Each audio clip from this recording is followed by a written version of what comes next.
इस लेक्चर में हमने प्लाज्मा मेम्ब्रेन का स्ट्रक्चर डिस्कस करना है और प्लाज्मा मेम्ब्रेन का स्ट्रक्चर एक्सप्लेन करने के लिए हिस्ट्री में डिफरेंट साइंटिस्ट ने इस पर वर्क किया था और अपने मॉडल्स को एक्सप्लेन किया था।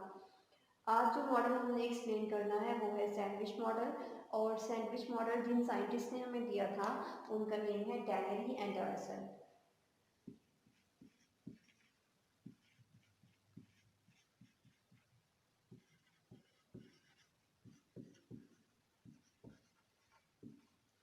ये दो डिफरेंट साइंटिस्ट थे जिन्होंने प्लाज्मा मेम्ब्रेन का स्ट्रक्चर एक्सप्लेन करने के लिए इस मॉडल को एक्सप्लेन किया।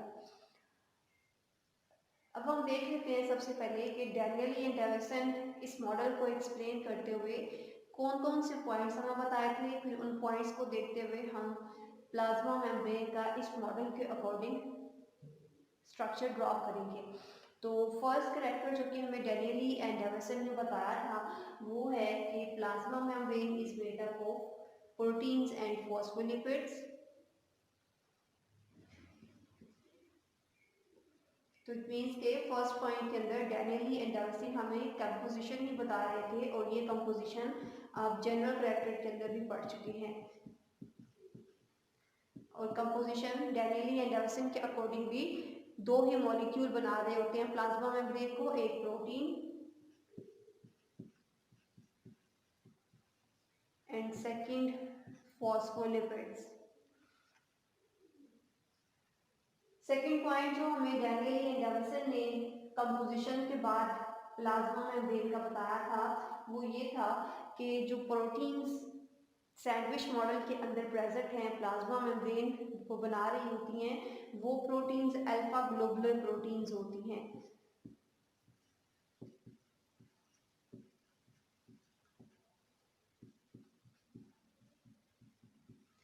बायोकेमिस्ट्री में इंशाल्लाह हम डिटेल के साथ पढ़ेंगे कि प्रोटीन की 2 टाइप्स होती हैं, globular proteins and fibrous proteins.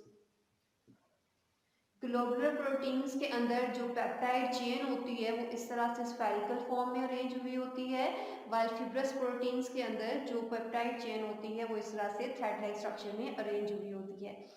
तो डैनियली एंडरसन जो कि इस मॉडल को एक्सप्लेन कर रहे थे उनके अकॉर्डिंग जो प्रोटीन्स प्लाज्मा मेम्ब्रेन को बना रही होती हैं वो अल्फा ग्लोबुलर होती हैं, वो फिब्रस प्रोटीन्स नहीं होती हैं। इट मीन्स कि वो प्रोटीन्स स्फेरिकल शेप में अरेंज हुई होती हैं, वो थ्रेड लाइक स्ट्रक्चर में अरेंज नहीं हुई होती।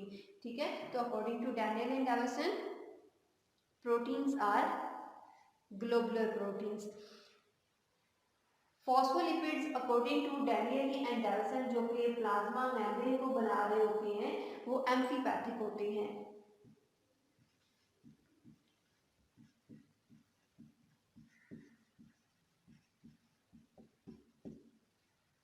एम्फीपैथिक मीन्स जब भी हम ये वर्ड यूज करते हैं तो हम किसी भी ऐसे मॉलिक्यूल के लिए टर्म यूज करते हैं जिसके अंदर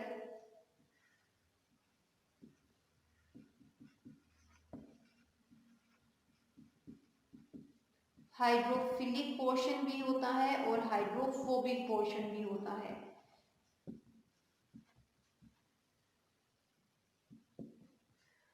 अगर हम इन दोनों का मीनिंग एक्सप्लेन करें, एम्फीपैथिक जिसके अंदर हाइड्रोफिलिक भी है और हाइड्रोफोबिक भी है, जिस मॉलिक्यूल को आप ये कह रहे हो,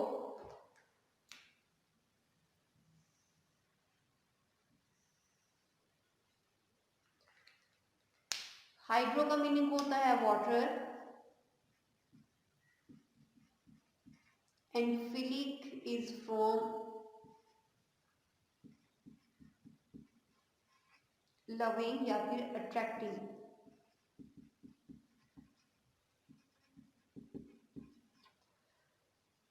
तो वो सारे मॉलिक्यूल्स जो कि वाटर को अट्रैक्ट करते हैं, इट मींस कि वो वाटर के अंदर सॉल्युबल होते हैं, उन्हें आप कहते हो ये हाइड्रोफिलिक हैं। वाइल हाइड्रोफोबिक को अगर हम देखें तो हाइड्रो का मीनिंग इसमें भी वाटर है, वाइल फोबिक यहाँ पे फोबिया से है, रिपेल करना। तो इट मीन्स कि वो पोर्शन जिसे आप हाइड्रोफोबिक कह रहे हो वो वाटर इनसॉल्युबल होगा, वो वाटर के अंदर सॉल्युबल नहीं होता।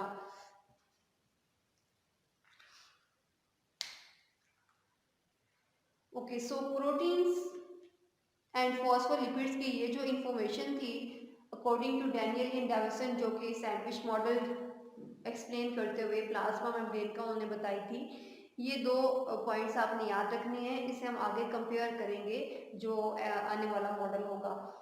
तो इनके अकॉर्डिंग प्रोटीन्स ग्लोबुलर हैं, स्फेरिकल शेप में है, और जो फॉस्फोलिपिड्स हैं वो एम्फीपैथिक हैं। एम्फीपैथिक कोई भी ऐसा मॉलिक्यूल होता है जिसके अंदर हाइड्रोफिलिक एंड हाइड्रोफोबिक दो पोर्शंस एक साथ होते हैं। और हाइड्रोफिलिक मैं आपको बता चुकी हूँ जो कि वाटर के अंदर सॉल्युबल होता है। हाइड्रो जहाँ भी आप टर्म यूज़ करते हैं वो वाटर से रिलेटेड बात हो रही होती है। तो हाइड्रोफिलिक जो कि वाटर में सॉल्युबल हैं और हाइड्रोफोबिक जो कि वाटर में इनसॉल्युबल होते हैं। अगर हम फॉस्फोलिपिड्स का स्ट्रक्चर एक्सप्लेन करें तो फॉस्फोलिपिड्स के स्ट्रक्चर के अंदर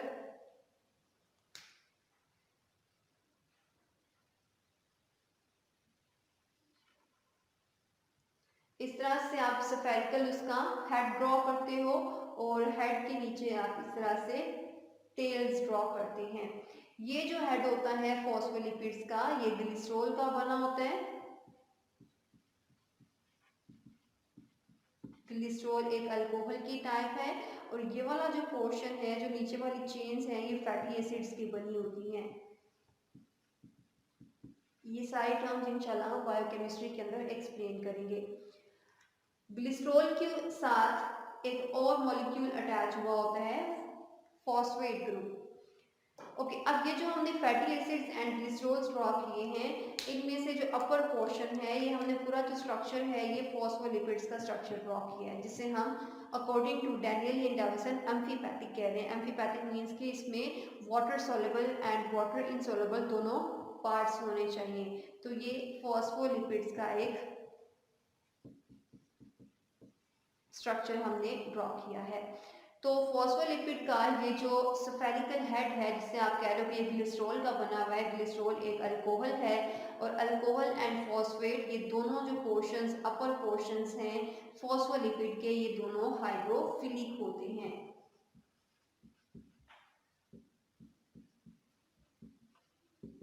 हाइड्रोफिलिक अब आप सबको पता है वो सारा मॉलिक्यूल का पार्ट जो कि वाटर के अंदर सोलबल होगा। वाइल इस फॉस्फोलिपिड का जो लोअर पोर्शन है जो कि फैटी एसिड चेन्स का बना हुआ है ये हाइड्रोफोबिक है।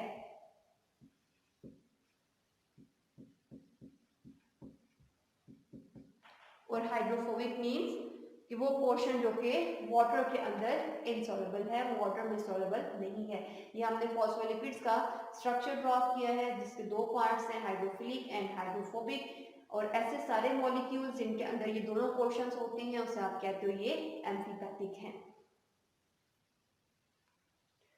सेकेंड पॉइंट जो कि कंपोजिशन के बाद डैनियली एंड डेविसन ने हमें बताया था वो ये था कि ये जो फॉस्फोलिपिड्स जिसे वो एम्फीपैथिक कह रहे हैं वो अरेंज किस तरह से हुए हुए हैं।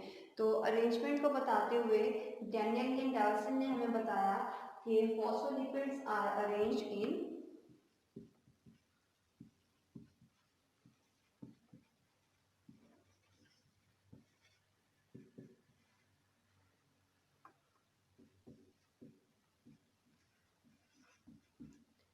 okay, phospholipids are arranged in bilayer. Bi means two and layers, यहाँ पे हमने सर्फेसिस के लिए टर्म यूज की है। तो फॉस्फोलिपिड्स का जो स्ट्रक्चर है वो हमें लास्ट वीडियो में आपको पहले पोर्शन में बता चुकी हूँ, सॉरी।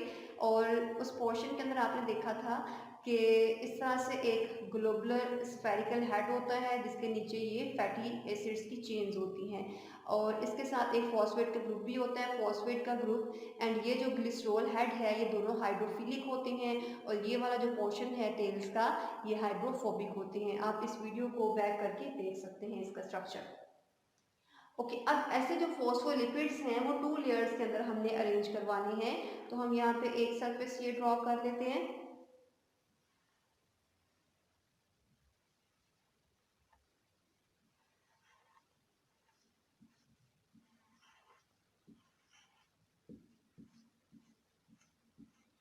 ओके, सो यहाँ पे हमने टोटल 5 फॉस्फोलिपिड्स ड्रॉ किए हुए हैं। आप अपने एग्जाम में टाइम के अकॉर्डिंग इसका नंबर कम या ज़्यादा कर सकते हो। तो हर एक फॉस्फोलिपिड का जो ग्लोबुलर हेड है, जो ग्लिसरॉल का बना हुआ हेड है वो हाइड्रोफिलिक होगा और टेल्स जो है ये हाइड्रोफोबिक होंगी।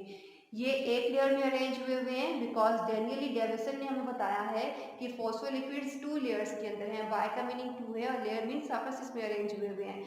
ओके, अब ये 2 लेयर्स में आपने अरेंज करवाने हैं और अरेंज इस तरह से करवानी है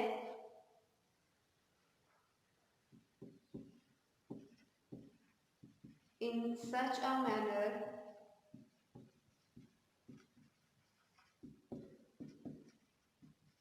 that tails are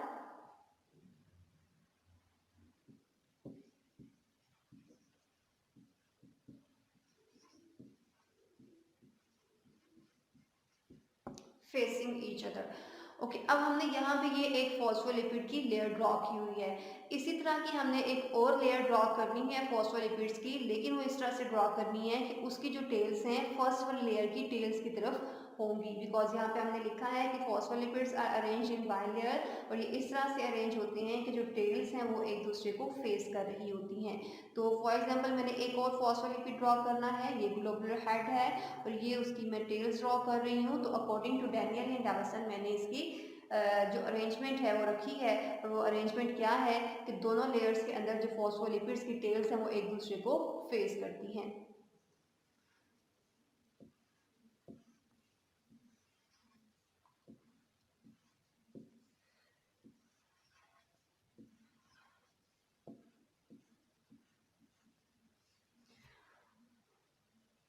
ओके, सो यहाँ पे ये फर्स्ट लेयर है फॉस्फोलिपिड्स की और ये हमने सेकेंड लेयर ड्रॉ की है। एक और चीज़ जो आपने इसमें ऐड करनी है कि आपने फॉस्फोलिपिड की 2 लेयर्स तो ड्रॉ कर दी हैं। फॉस्फोलिपिड का स्ट्रक्चर वही है जो हमने पहले एम्फीपैथिक मॉलिक्यूल को डिस्कस करते हुए किया था। एक ग्लोबुलर हेड है जो हाइड्रोफिलिक है और टेल्स हैं 2, और ये दोनों टेल्स जो कि हेड के साथ अटैच हैं ये दोनों हाइड्रोफोबिक हैं। अब ये जो टेल्स हमने यहाँ पे ड्रॉ की हुई हैं बाइलेयर के अंदर, इन टेल्स के दरमियान जो कि हाइड्रोफोबिक हैं इनकी टेल्स के दरमियान भी फोर्सेस होती हैं, और ये जो फोर्सेस प्रेजेंट होती हैं उसे आप कहते हैं ये वान डेर वाल्स फोर्सेस हैं।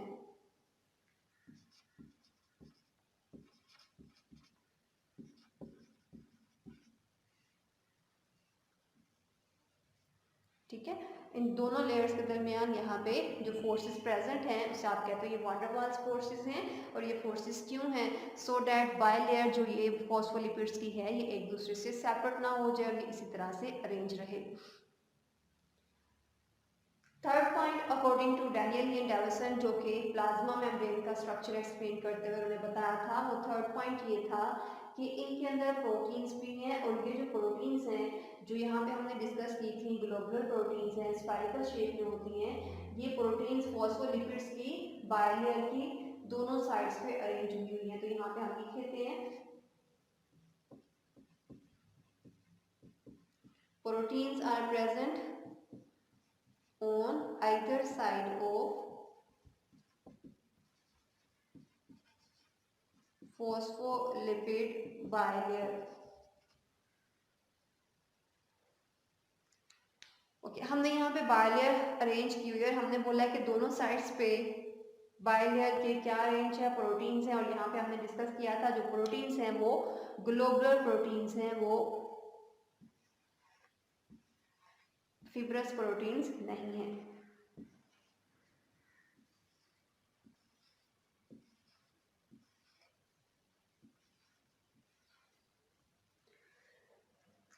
ओके, यहाँ पे ये स्ट्रक्चर आपको क्लियर हो जाना चाहिए कि हमने डेनियल एंड डेविसन के मॉडल को सैंडविच मॉडल क्यों बोला है।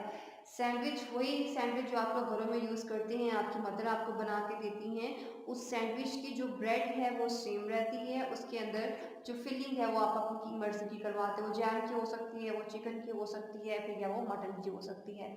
अगर यहाँ पे इसको हम उसी सैंडविच से जो आप खाते हैं उससे कंपेयर करें तो ये जो प्रोटीन्स हमने दोनों साइड्स पे ड्रॉ की हुई हैं ये प्रोटीन्स उस सैंडविच के ब्रेड के स्लाइसेस हैं,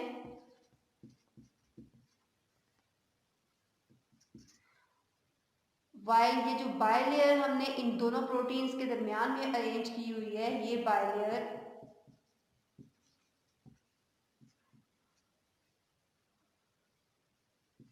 उस ब्रेड के सैंडविच में जो आपने फिलिंग की होती है वो फिलिंग इस बाइलेयर की है।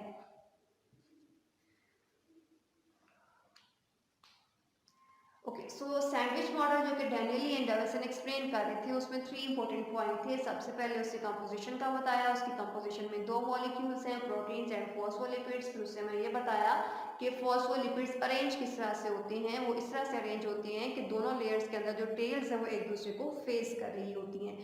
और फॉस्फोलिपिड की जो बाइलेयर है उनकी टेल्स के दरमियान जो फोर्सेस हैं उसे आप कहते हो ये वैन डर वाल्स फोर्सेस हैं। थर्ड पॉइंट जो कि डैनियल एंड डेविसन के अकॉर्डिंग सैंडविच मॉडल का एक्सप्लेन करते हुए हमने डिस्कस किया वो था कि जो प्रोटीन्स हैं वो बाइलेयर की दोनों साइड्स पे अरेंज हुई होती हैं। और जब इस तरह से फॉस्फोलिपिड्स एंड प्रोटीन्स अरेंज होती हैं तो जो स्ट्रक्चर आपके पास आता है वो आपको एक सैंडविच मॉडल की तरह का मिलता है। सैंडविच में हमने ये कंपैरिजन लिखा है कि सैंडविच के जो ब्रेड के स्लाइसेस हैं वो प्रोटीन के मॉलिक्यूल्स हैं, जो ग्लोबुलर प्रोटीन्स हमने ड्रॉ की है, और इसके स्लाइसेस के अंदर जो फिलिंग है वो बायलेयर की है। और ये बायलेयर किसकी है? ये फॉस्फोलिपिड्स की बायलेयर है।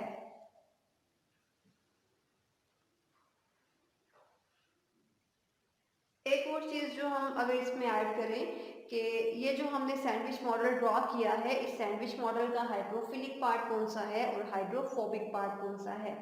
तो प्रोटीन्स एंड ग्लिसरॉल हेड ये दोनों हाइड्रोफिलिक हैं। इट मीन्स के ये वाटर में सोलेबल है, वाइल फैटी एसिड्स की ये जो चेन्स हैं ये चेन्स हाइड्रोफोबिक हैं।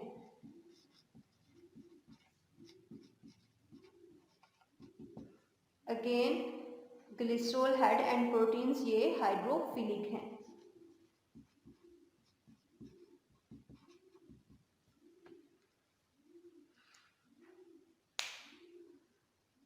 ओके, सो ये आपका सैंडविच मॉडल था जो कि डैनियल एंड डेविसन ने हमें बताया कि plasma membrane Aldous proteins and phospholipids की बनी होती है। तो प्रोटीन्स एंड फॉस्फोलिपिड्स की जो अरेंजमेंट है वो हमें डैनियल एंड डेविसन ने बताई कि वो किस तरह की होती है। तो according to Daniel and Davison sandwich model है प्लाज्मा मेम्ब्रेन का। इस सैंडविच के अंदर जो ब्रेड के स्लाइसेस हैं वो प्रोटीन्स के हैं, ग्लोबुलर प्रोटीन्स हैं ये, एंड जो फिलिंग है वो फॉस्फोलिपिड्स की बाइलेयर्स हैं। नेक्स्ट वीडियो में इंशाल्लाह हम देखेंगे कि सैंडविच मॉडल रिजेक्ट क्यों हो गया था और फिर हमें एक नए मॉडल की ज़रूरत क्यों पड़ी थी। इसके अलावा हम ये भी देखेंगे कि कौन से ऐसे क्राइटेरियाज हैं या कौन सी ऐसी प्रॉपर्टीज़ हैं जिसकी बेस पे हम किसी भी सैंडविच मॉडल को या किसी भी और मॉडल को जो कि प्लाज्मा मेम्ब्रेन को एक्सप्लेन कर रहा होता है उसे रिजेक्ट करते हैं या उसे एक्सेप्ट करते हैं। तो नेक्स्ट वीडियो में हम देखेंगे कि सैंडविच मॉडल जो है वो रिजेक्ट क्यों हुआ था और हमें एक नए मॉडल की ज़रूरत क्यों पड़ी थी। आपको सैंडविच मॉडल के अंदर कोई भी क्वेश्चन है तो आप इस वीडियो के नीचे कमेंट करके पूछ सकते हैं। ओके जी, अल्लाह हाफिज़।